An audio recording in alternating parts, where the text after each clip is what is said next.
and then got 100 burner SIM cards, and then stayed up for basically 2 days straight and like hand programmed each one of these phones. Chris, what's happening, man? How are you feeling today? You know, I got a calf injury this morning, Sam, so not doing so hot, but I am very excited for today's episode. You've been skipping leg day all these years, bro. It's caught up to you, man. Yeah. It's the age. It's the age wearing on me. I'm super excited about today. So we've got a good friend of mine, Alison Flood. Alison's awesome. She's essentially like a cultural marketing savant. She originally got her teeth cut over at Gawker, of all places, producing original content and events around pop culture and web trends. She then jumped over to Recognition Media, where she produced Internet Week Europe, Internet Week US, the Webby Awards, and the Lovie Awards. She then went on to start her own experiential agency called ROOD Studios, ROOD, where she worked with a variety of clients, including Diageo and Cheil. And most recently, she's consulting currently, but she was a former VP of experiential over at BuzzFeed, where she worked with a number of clients like Bank of America, Petco, Amazon, and more. Really runs the gamut over there. So what stood out to you in this episode? Yeah, the things that stood out to me, I mean, you know, experiential marketing is an interesting place because it tends to be difficult to measure. She kind of reinforced that when she just kind of elicited that you really can't measure a feeling. And I thought it was interesting to hear the difference between, you know, how that emotes in IRL versus the now virtual world. I loved her reference to the Zach Morris phone, which we'll get into in the interview. And then in general, just being authentic to your brand. What about you? Yeah, I mean, the be authentic to your brand point is so great. I think she does do a great job at developing some core principles, both as far as the brand and a brand like BuzzFeed and how she tries to let that live on in the event she creates. But even outside of like the BuzzFeed brand, like there's just core principles that she uses as the foundation whenever trying to develop fun activation concepts for any brand. So I think her being able to peel back those curtains and talk a little bit to that was really insightful. I also love, even just the Zach Morris phone and kind of like that case study and that activation to me was so exciting because it's easy. Yes, there's consumers have a lot of attention across a lot of these primary social and digital and online platforms and channels, but there's always opportunity to innovate and get creative and operate outside of these traditional marketing channels. So I think an activation like that she dives more into in the episode is a great example of that. And I think for everybody listening here, to the extent that you can really evaluate and come up with ideas outside of the bread and butter channels that are very competitive and very saturated, it's always a good question to ask. So really excited to dive in. And without any further ado, let's get into it. Miss Alison Flood. Alison, welcome to the Brand Community Podcast. What's up? What's up? So pumped to be here. Yeah. How's it going on your end? Things are great. I'm well and working and can still see my family. So like no complaints. Indeed. All right. Well, let's dive in. First question. So, you know, you've got a really impressive background, very extensive in content and experiential and events. But it seems like you've really focused in on experiential marketing. So we're just curious to hear your thoughts on, you know, what the power of experiential marketing is to you and how you think it fits into bringing brand communities together. Yeah, for sure. So, I mean, I think I kind of ended up in the experiential accidentally. I really thought I wanted to work in TV and then kind of just like ended up as a Gawker intern, and the person that worked there, the person that was like my report there, was Guy Richard Brickley, who was nice enough to be like, yo, Flood, you kind of write like a textbook, but you're really good at this production stuff, and kind of like, you know, like shoved me into doing that a little bit more. And like, because of that, I was like, oh, I like this. I know how to do it. It's cool. But like, most importantly, I think the thing that I realized I like the most is like doing or making a thing where people can come together and have a great time and just like be happy. Like it's the emotions of all of it. And like, I am from Staten Island. I grew up in a house where like my grandparents, again, super lucky, my grandparents kind of like lived in the house with us, and my grandfather was a funeral director. So like, they're definitely, I grew up around this sense of like community, and specifically like how you can organize a community and how you can organize like things around a community for those people. And like a funeral being one of obviously the much more serious ones, but like this sense of community and kind of like being cognizant of what your people are doing and what they need, and like doing things that can take care of them and make their lives easier, is something that like was for sure a family thing. And I think that like a lot of the stuff that I took from growing up around that, I was able, or like I kind of use in my everyday work life now, which I'm sure they would be happy about. But I think, I don't know, ultimately experiential marketing is just like making people feel great about whatever it is that you're doing. And like, sometimes, yes, it is for a brand. Sometimes it's for something else. But I think at its core, experiential is just like bringing a community together around one thing, right? Mm-hmm. When it comes to, like, and I totally agree. I mean, looking back, I know you've definitely done lots of different activations in real life, online. What to you are some of your like favorite examples or experiences that you've helped create that that you feel really exemplify some of those principles?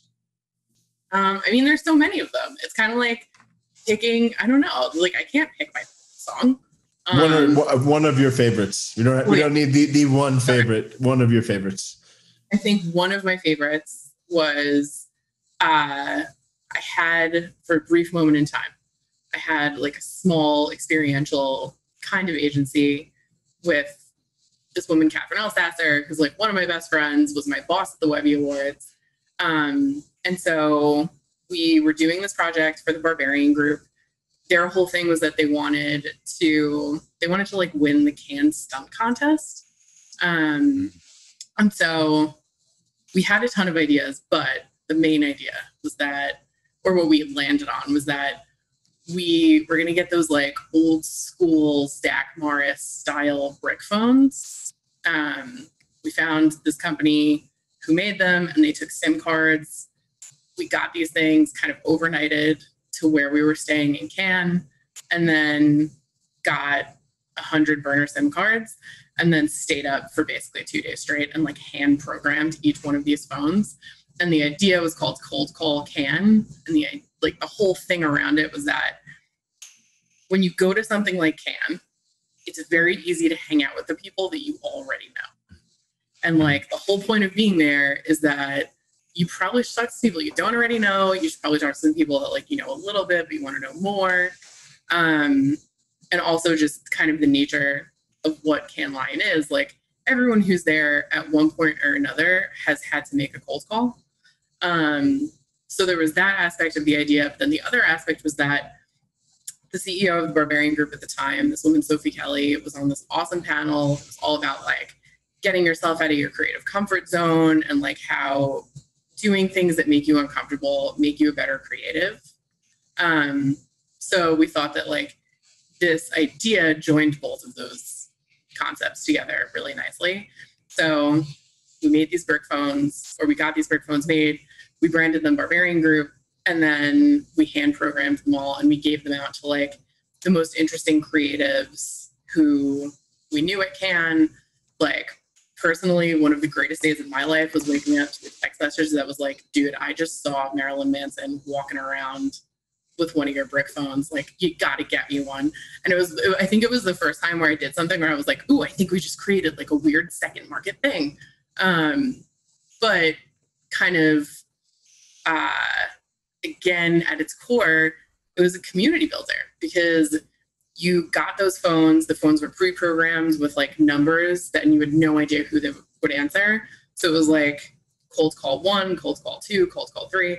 And then every day we texted all of the phones with 5 new numbers. So like the whole thing was that you could call these strange people you didn't know, but you knew that they were like Barbarian Group hand selected. We think these people are cool, and like meet a new friend that you work with or become friends with.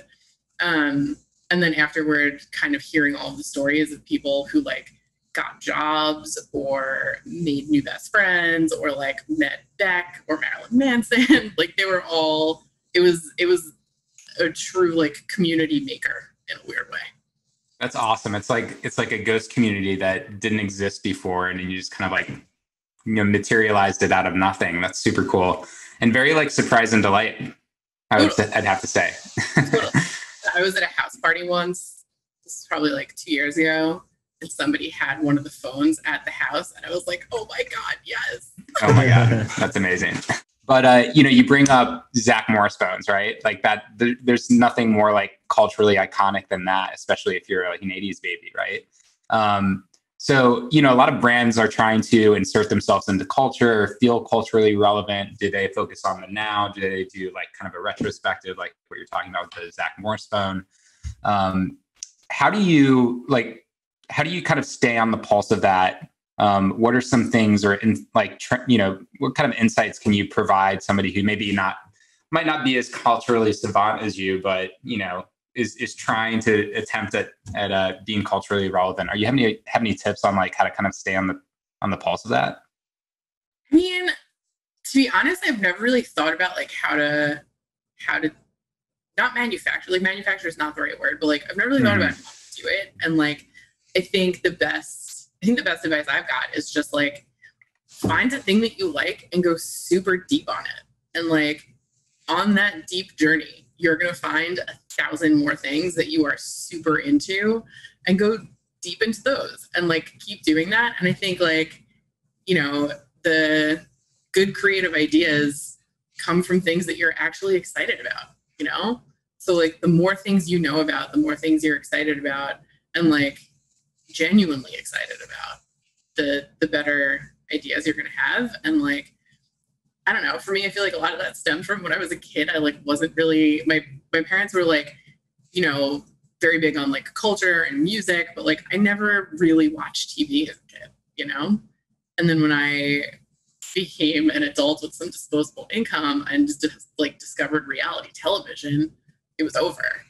Because like, I don't know, like, yes, I genuinely loved Old Yeller as like that was the only movie I watched for like 2 years as a kid, but like I also loved A Shot at Love with Tila Tequila, and like there is definitely a connection in there somewhere. I don't know what it is offhand, but like I think if you could just find the things that you genuinely love and go as deep on them as possible, that like you're just gonna find other stuff that you like that'll give you good ideas. Yeah, no, I love that. And in that same vein too, you both are working to come up and execute upon cool campaigns, but like you said, you're also just paying attention to stuff you genuinely enjoy as a consumer as well, and using that to inform a lot of your strategies. With that in mind, when it comes to how you've had to adapt with COVID, I know like IRL experiential activations have definitely been very tough, but the notion of creating experiences for consumers and unique ways to cut through the noise to build a thriving community, that's still and always will be alive and well. So when you think about ways in which you've kind of had to pivot or adapt your strategy amidst COVID, what have been some of the things that have been top of mind, both as far as what you've been deploying, as well as things that you've seen that you've been like, damn, that's cool? Oh man, that's fun. I feel like there's been so much cool stuff. Mm-hmm. And that I like jokingly have said that I'm like an early discarder, that like I'm the first person to be like, nope, not going to do it anymore. And then I think that like as I've gotten older, I've become less and less of an early discarder, and that like the quarantine is a good example of that, because I think that like specifically for like social justice causes, but then also just for like like people hanging out and obviously businesses, that there have been a million ways that people are innovating and doing interesting things, and also like having actual fun, and I think one of the things I saw super early that just kind of made me be like, oh, okay, like I miss going out, but also like I feel a piece of this and I'm excited about it, was like Susanna Bartsch did, I forget if it was like a Holy Mountain or like what repeating party in her kind of repertoire that she does, but she did like a club night, and it was just like very well organized on I think it was on Zoom, where she had all of the acts, and like the people that you look forward to running into at the parties were there. Like it just felt like a party, And so I feel like in the the consumer, just like people doing awesome stuff realm. That was great. And then also, I mean, selfishly, as I work as a consultant with BuzzFeed, and we worked on a project with Bumble where we basically did like it was like I want to call it a dating show, but it was maybe so much more than that. But it was like, we put, I think it was 22 couples or 22 people on blind dates with one another, and kind of created a show that like really brought you on a bunch of first dates and made the idea of dating in a quarantine way less scary. At least like for me personally, made it way less scary. And also, I think it was something that like where I personally walked away from it being like, okay, like dating in a quarantine is definitely less scary, but also like, maybe all those dates that I'd been on haven't been as boring and bad as I thought they were. Maybe that's just like what a first date is. And I never had the context of seeing someone else's first date to know that. That's funny. Yeah. Yeah, that's interesting. You bring up BuzzFeed. So your background, you've got a lot of media experience. And I think for a lot of brands, like the thought of experiential is exciting, but it can be daunting as well, especially from a cost perspective, as we both know very well. What do you think are some of the better strategies in terms of, kind of like merging the offline and the online and, kind of creating a fuller, more integrated experience with whatever the initiative is that a community builder is trying to do? I mean, that's a really good question. I'm definitely still trying to crack it in a complete sense myself. We all are. I mean, again, I think it kind of goes back to like thinking about what works for you and like how you match that with the five senses. And also just like, in a very central way, I think that something that all people have in common, whether you're an introvert or an extrovert, is that like, everyone wants to belong somewhere. Everyone wants to see a piece of content and see themselves in it. Everyone wants to go to a party and be like, oh, here's this thing that I found at this party that's cool, that's here just for someone like me. And that, if you're approaching the things that you're making with that in mind and just like keeping the humanity of all of it top of mind, that like that's where you're going to find the win, right? Because I think what gets lost in a lot of this is the humanity, like, and in real life events, it manifests when you walk into a room and you're like, oh, they did not think about the fact that there are 2 bathrooms and 4,000 people here. And like, I feel like the online equivalent of that is manifesting in a lot of new ways that we didn't know existed. But I do think that like folks and brands are really doing a good job in terms of like finding things that just feel human, Right. What do you think are some of like the biggest hangups with the virtual side of things? Like some of the toughest things to crack? I mean, I think fatigue is the first one. Right. I'd agree with that. As we sit here on Zoom. I think fatigue is definitely the first one and the biggest one. Like, I had no idea. I hated the sound of my own voice so much until this, which like champagne problem to have. But like, I think fatigue is definitely the big one. And also I think that like now there's just more noise and it's figuring out, like how do you do something that's meaningful and exciting? And then from the production standpoint, like you probably just heard the helicopter that drove by, that from a production standpoint, it's hard to do things when like you're not in the same room, you're not in a controlled setting.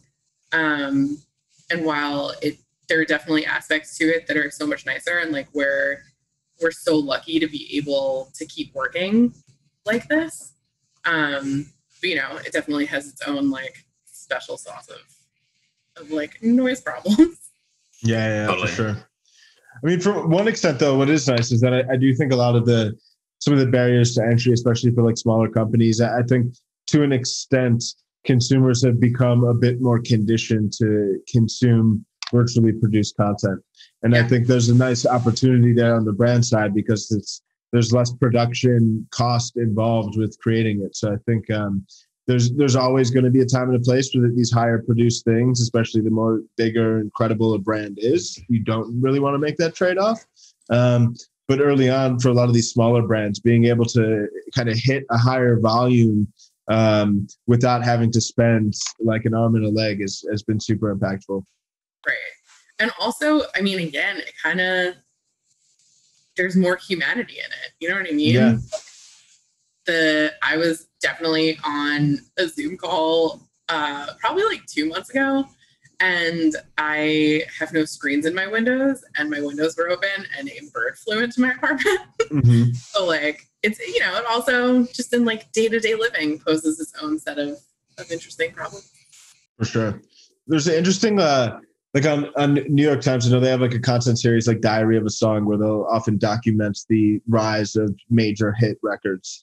And a lot of like the way in which they put the story together is actually just through like FaceTime interviews. So I think it's like storytelling, unique experience, innovative programming. Those are the things that will never go anywhere. Then the medium itself can always evolve. So being able to just adapt there is super valuable. You were saying something, Chris? Yeah, I was gonna ask about, you know, the holy grail question, which is ROI and experiential marketing. You know, what do you think was a good way to measure experiential pre-COVID? How do you think it's kind of changed as we've gone into like a pandemic world? And then, I mean, you know, I think it'll be really interesting to see how it changes as we emerge out of it. I don't know if you have any thoughts there, but it'd be cool to pick your brain on that too. Yeah. I mean, it's such an interesting thing to measure, right? Because so much of experiential is like feelings. And, you know, I really and truly believe that like you cannot measure everything that is valuable, cannot be measured in a way that like you want to be able to put a finger on a number of ROI. You know what I mean? And I think that beforehand, and like especially there's so many different ways to measure things. So like if you are a platform or a publisher, you can very clearly touch like the number of eyes on a project. With influencers, you can touch the engagement. You can look at like how that person's able to galvanize their audience. Obviously with e-commerce, like you can measure that ROI and straight up like purchasing power and conversion. So like across the board, I feel like there's, first of all, no one way to measure the success of something. And I think that like pre-quarantine, I think that the successes of experiential marketing were highly measured in like foot traffic, conversion, surveys and research, and like obviously talk value. And then I think since the quarantine has happened, that the return has just shifted so heavily to be on the things that we know that we can look at and touch, like, you know, impressions, views, shares. Yeah, the more digital metrics. Mm-hmm. Right. And then afterward, I think, I don't know, I hope we go back to things that are more feelings, but I don't know. And then I guess the last question I've got is kind of, you know, community. So much of what we talk about on this program is like consistency and engaging the community. So what are your thoughts on that? Because obviously there are some big like tentpole type events that you can do, but what are ways to kind of like keep consumers engaged that you've seen have worked really well in any of the programs that you've worked on? I mean, I think it all comes back to just like knowing yourself, right? So like if you're creating experiential marketing videos or experiences or omni-channel productions, like no matter what it is, that like whether or not that's going to work for your community is all going to come back to how well you know your brand. So I think if you're producing things that speak to the identity of your brand and therefore the identity of your community, that you'll find success. And like, honestly, I think this is one of the reasons why I like BuzzFeed so much, and why BuzzFeed is just like such an interesting place to do experiential marketing for, because, you know, the website was really built as a community, not a website. And that even though BuzzFeed is obviously like grown and evolved, there are millions of different properties, but like they've stuck to the principles of the community that they were looking to build when the website first started.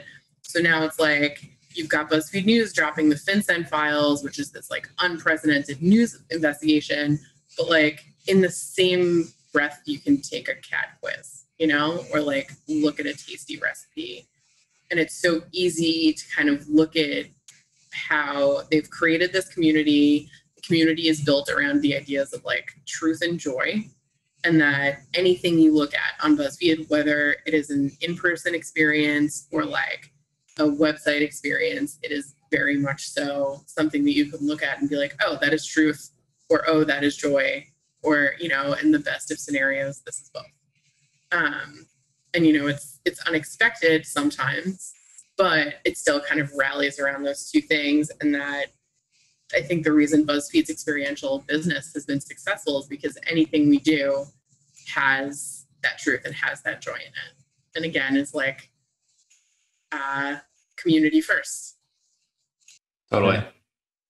No, I think that's such a great kind of grounding directional philosophy and set of principles to really create the foundation for all the different activations and ways in which you engage with consumers. So love that. With that said, we are coming to our the final question we love to ask all of our guests. If you were to start a new direct-to-consumer product company from scratch, A, what would it be? And then B, how would you deploy a $100K marketing budget to jumpstart growth? I mean, obviously I'm having an event. Like, come on, there's going to be an experience before I even know what it is. I think this is a very niche product, but the riches are in the niches, as they say. I think what I would make is like it's almost like a sound tracker. So I would make like a special set of headphones, or maybe it's like an app. Also, before I dive into this, I know that this is like not a good idea. But I think I would make kind of like your own personal do not disturb. So like if you go to the movies and like people are in the movie theater, you can't hear the movie, they're talking, you can just like listen directly to the track that you're trying to listen to that goes with the movie. And again, I don't know how this functions like in the new world, but if I'm being selfish and thinking about like the problems that I want to solve, it's like, oh, if I, you know, when I'm in a concert, I wish I had an earpiece in one ear that was just like a live feed of what's on stage.